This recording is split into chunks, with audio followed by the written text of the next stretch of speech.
Hello everybody, welcome back to the Quick Take and welcome back to a brand new video on the channel. Today we have some news regarding a certain Spanish midfielder who's been linked to Chelsea, and his name is Dani Olmo. Before I continue, I would like to quickly remind you I am running a giveaway with OwnASaber.com where at 15,000 subscribers you could be in with a chance at winning the King of London lightsaber, the perfect saber for every Chelsea fan. 3 participants will be chosen and all you have to do to enter is subscribe to the channel and check the pinned comment down below for more information. And with that, on with the video. For those of you who don't know, Dani Olmo is a Spanish central attacking midfielder who has played at RB Leipzig for a number of years now. He's perfectly suited to RB Leipzig's 4-2-2 system alongside players like Xavi Simons and Openda. However, it has come out recently that Chelsea are linked to Dani Olmo. As it says here, Chelsea are closely monitoring Spanish midfielder Dani Olmo, who wants to make the next step in his career. RB Leipzig set a release clause of £52 million in his contract. Manchester City,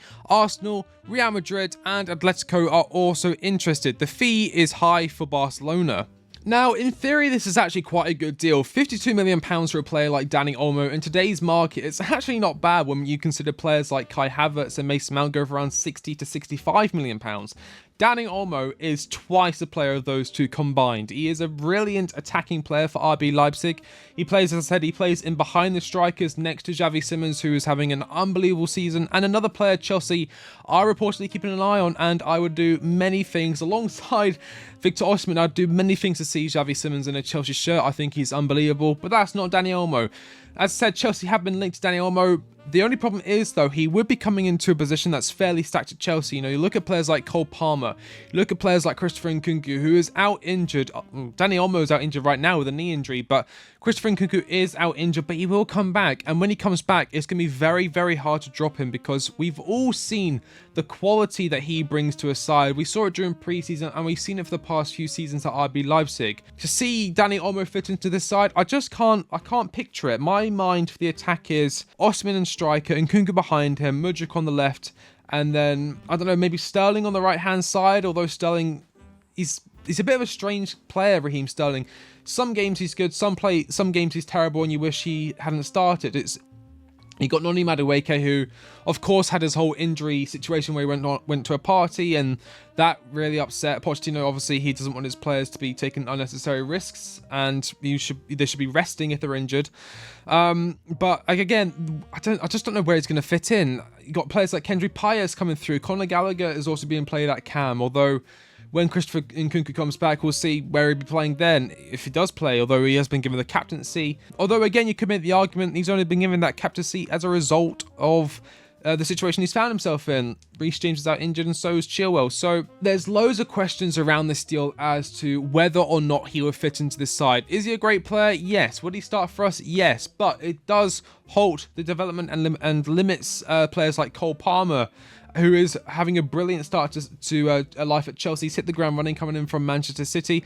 I was a bit cautious about it. I wasn't too happy. Again, I wanted a more experienced player, or if we're going to go get a young player, get Xavi Simons or Ryan Cherki. But I've been pleasantly, I'm very thankful I have been, but I've been pleasantly surprised by Cole Palmer, who I think did go off injured today in England's, I think it's an under-21s game. It just adds to our injury list. I think we got the most amount of injuries in the Premier League. I saw something that's like 12 or 13 players out injured. If Cole Palmer's out, that makes it 14 probably. So there's that. But again, £52 million for a player like Dani Olmo in today's market is brilliant. I think Barcelona are a club that really, really want to sign him, and apparently they are edging closer to a deal.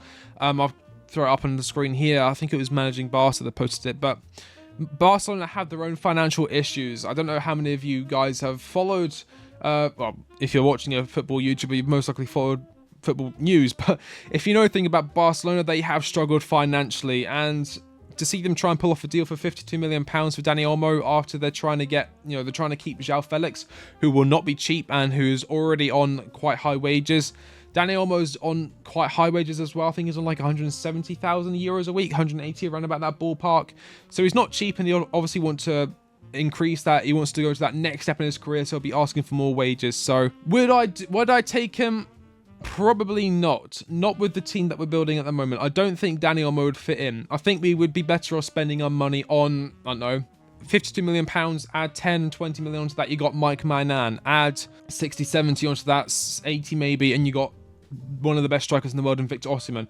It's one of those situations where it's unnecessary, and we have players coming through who could potentially grow into a player on the same level, if not better, than Dani Olmo. But that's just my take on it. It's a nice quick take going with the brand. And that about wraps up today's video. As I said, I don't want it to drag on too long. I hate waffling for no reason. It just, no one likes it, so I'm just going to wrap it up here.